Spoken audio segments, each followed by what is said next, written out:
myself. Was there ever an occasion where you wanted something was redacted from the report that Mr. Mueller objected to? I wouldn't say objected to. My understanding is the categories were defined by me and the deputy. I don't think that I have no, I don't believe. Did you work with him to redact the report? Right. Those categories were executed by DOJ lawyers working with his lawyers. I think there were maybe a few judgment calls, very few, as to whether or not something as a prudential matter should be treated as a reputational interest or something.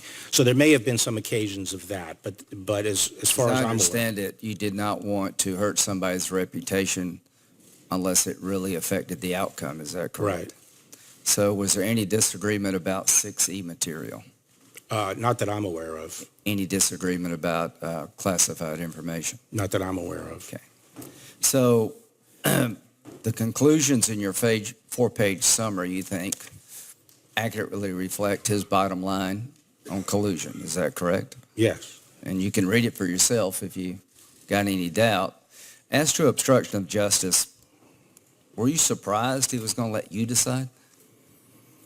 Yes, I was surprised. I think the function he was carrying out, the prosecutive, investigative and prosecutive function, is performed for the purpose of making that. How many people did he actually indict? Do you know? I can't remember off the top of my head. It was a lot. Yeah. So he actually has the ability to indict if he wants to. He's used that power during the investigation. Is that correct? That's correct. And the other thing that was confusing to me is that the investigation carried on for a while as additional episodes were looked into, episodes involving the president. And so my question is, or was, why were those investigated if at the end of the day you aren't going to reach a decision on them? So did you consult Deputy Attorney General Rosenstein about the obstruction matter? Constantly, yeah. So was he in agreement with your decision not to proceed forward? Yes. Okay. I'm sorry, the agreement what? Not to proceed forward with obstruction. Right. Okay. So very quickly, give us your reasoning why you think it would be inappropriate to proceed forward on obstruction of justice in this case. Well,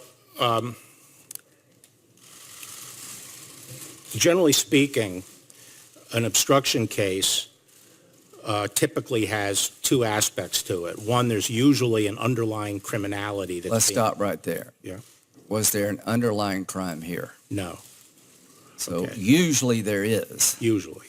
But it's not necessary, but the typical sort of the paradigmatic case is there's an underlying crime, and then the person implicated or people implicated are concerned about that criminality being discovered, take an inherently malignant act, as the Supreme Court has said, to obstruct that investigation, so such as destroying documents that people were worried about, that he fired Comey to stop the Russian investigation. That's one of the concerns people had. Well, let me tell you a little bit about Comey. I do not have confidence in him, Comey, any longer. That was Chuck Schumer, November the 2nd, 2016. I think he, Comey, should take a hard look at what he has done, and I think it would not be a bad thing for the American people if he did step down. Bernie Sanders, January the 15th, 2017. The president ought to fire Comey immediately, and he ought to initiate an investigation. That is Congressman Nadler, November the 14th, 2016. Did you have a problem with the way Comey handled the Clinton email investigation? Yes, I said so at the time. Okay. So given the fact that a lot of people Comey should be fired, did you find that to be a persuasive act of obstructing justice? No. I think even the report at the end of the day came to the conclusion, if you read the analysis, that a reason that loomed large there for his termination was his refusal to tell the public what he was privately telling the president, which was that the president was not under investigation.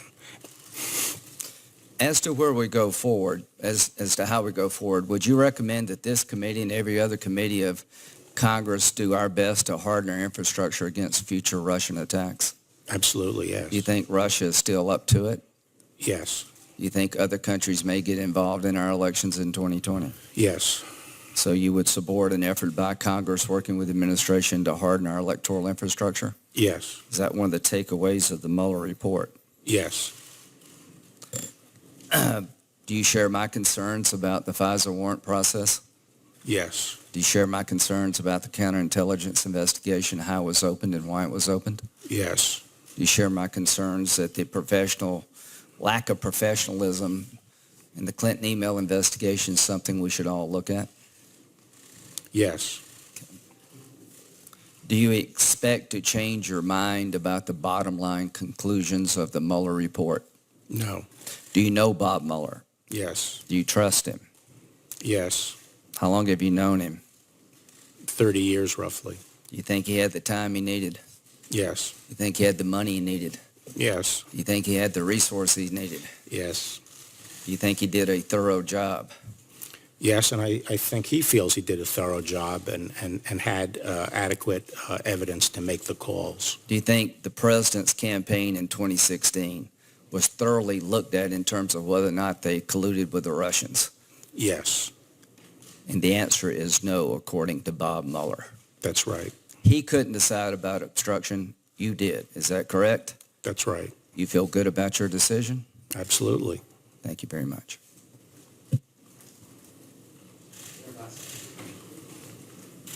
Chairman, Mr. Attorney General, the special counsel's report